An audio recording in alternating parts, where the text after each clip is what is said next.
This digital evidence video is a compilation of things that I have learned, perspectives that have changed, and previous ideas that have been reinforced during my time as a student in EDCI 280 as well as at Adelphi Elementary School. I've been a proponent of school uniforms most of my life, and my experience at Adelphi where the students wore uniforms supported my attitudes on their benefits. This slide shows arguments for the implementation of uniforms as well as against uniforms. I both wore uniforms and did not wear uniforms during my career as a student, and I do not feel that the arguments against them are strong enough to outweigh the benefits of them. As an observer of the students at Adelphi Elementary, I was able to see each student's personal style and originality regardless of their uniform. Each student was able to wear a variation of a khaki bottom, a red shirt, and black shoes. Each student also showed their original style personality through their hairstyle, jackets, notebooks, backpacks, and most importantly, their personalities. What I was not able to do as an observer was make an assessment of what type of person I thought each student was based on my own biases, which as an adult dealing with students, I feel is crucial. Originality is important, but I'm not sure school is the best place to assert these differences. I find that pressures related to dressing the part for a social group can be distracting and detrimental for school-aged students. As far as the real-world argument, when they are adults, they will be the ones buying their own clothes and by nature will not be as impressionable as their school years. There's enough time spent out of school to assert originality that from my own experience and as a result of observing these students at Adelphi, I still feel that school uniforms are a benefit to have in schools. Although I do not feel that wearing uniforms changes schools that drastically, the reasons that I came into this experience with are still the same going out of this experience. Those reasons are that I feel uniforms lessen the financial burden on parents when shopping for school clothes, they make it easy to identify students, they remove the pressure of choosing an outfit in the morning, which can be stressful as well as time-consuming. I developed a new or changing perspective on the immersion of non-English students in classes such as math and science. My new perspective is that some measure needs to be put in place to expose a non-English speaking student to instructional material in their own language as well as English to minimize the chances of those students falling behind. The immersion of non-English speaking students is a new or changing perspective for me because before my experience at Adelphi and EDCI 280, I did not have an official perspective on the topic. I had never seen firsthand the impact that full immersion could have on a non-English speaker, and this experience gave me enough information to form a perspective. As a college student, I gained most of my information from reading or from my professor. I needed to see firsthand the impact of a student who did not speak English in an all-English classroom in order to understand its repercussions.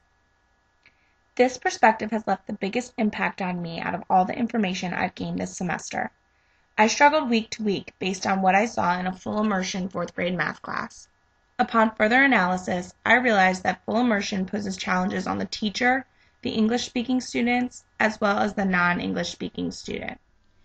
I realized the teacher I was observing may not have had the proper tools, preparations, or continuing education necessary to accommodate the challenges of teaching a student with whom she had a language barrier.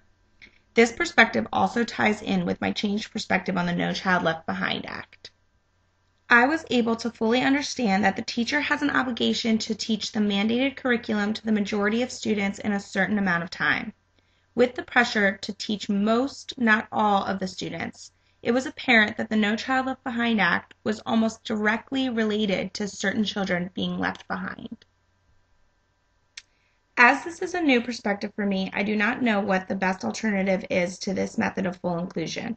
But with the growing number of non-English speaking students in the United States, I feel that the negative impact that this method may have on a large segment of our society is great and worth being better structured.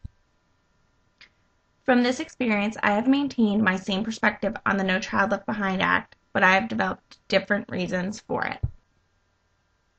I have not been a huge supporter of the No Child Left Behind Act from its inception, though I did not fully understand the implications of the act to the extent I do now after being in an actual school.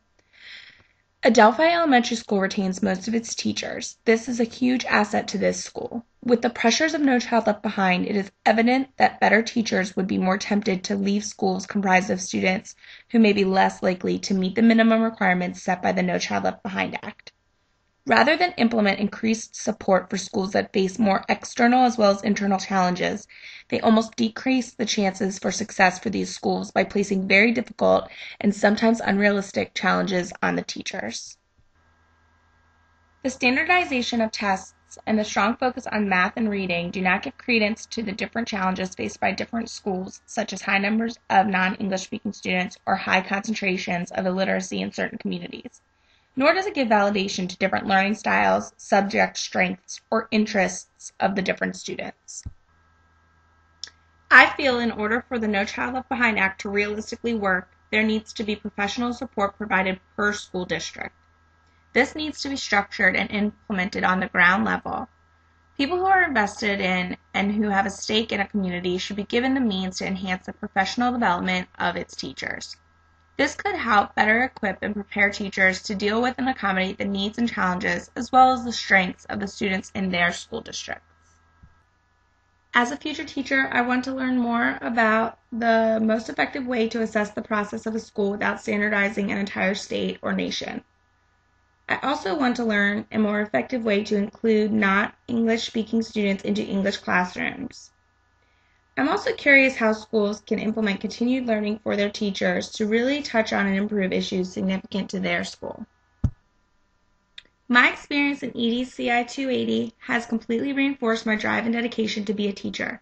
I used to want to be a teacher in a first or second grade class, but after spending this time in a fourth grade class, I realized that teaching at any level is truly my life's goal. Regardless of all the issues that teachers face, it was clear to me the role and impact teachers have on the lives of their students.